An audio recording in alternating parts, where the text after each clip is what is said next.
5 minute unseen passage recorded by Sarif Tahar Ahmed, Speed 80. Start. The latest IMF annual report spotlights the continued decline in the economic fortunes of developing countries despite a mild recovery registered by the world economy in 1983 and early 1984. Full stop.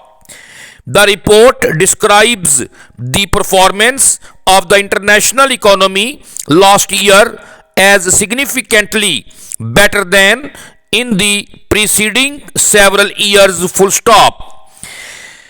The Western economy as a whole is showing an upward trend. Full stop. The only exception, as usual, remain the poor non-oil third world states. Full stop. This is starkly underlined by the fact that their weighted average rate of growth, which dropped to 1.5% in 1982, remained stagnant at that level throughout 1983. Full stop. Their economic growth in per capita terms declined from about 3% in the 60s and 70s to virtually zero in 1981 and to a negative rate in 1982 and 1983. Full stop. The reasons for this state of affairs are clear enough. Full stop.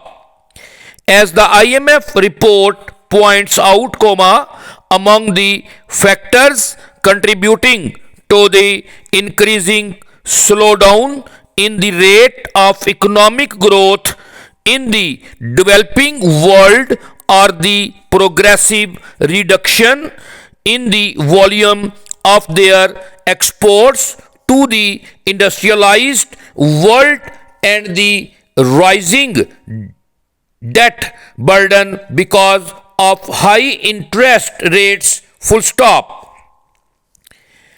As a result of the protectionist policy followed by the rich countries. Full stop. Third world exports had their rate of growth cut down from 10% in 1978 to 5% in 1983. Full stop.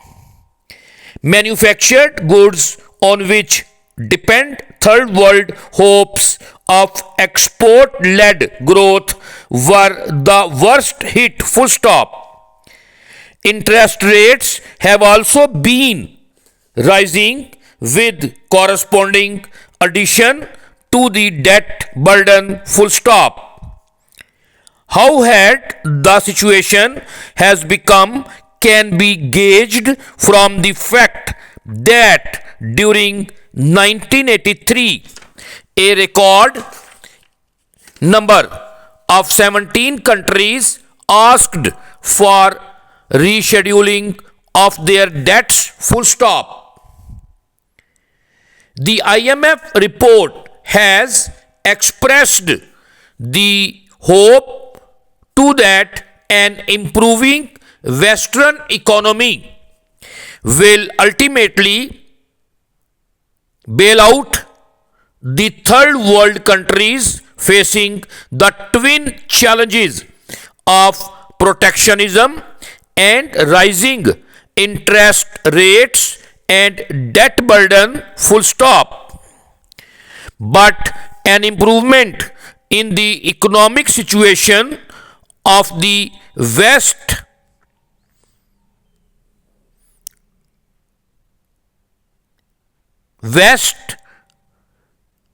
PERSE cannot be of any help unless the industrialized countries readjust their protectionist policies and allow more third world exports to enter their markets. Full stop. The situation is totally untenable at the moment, and as IMF has warned, poses a serious threat to the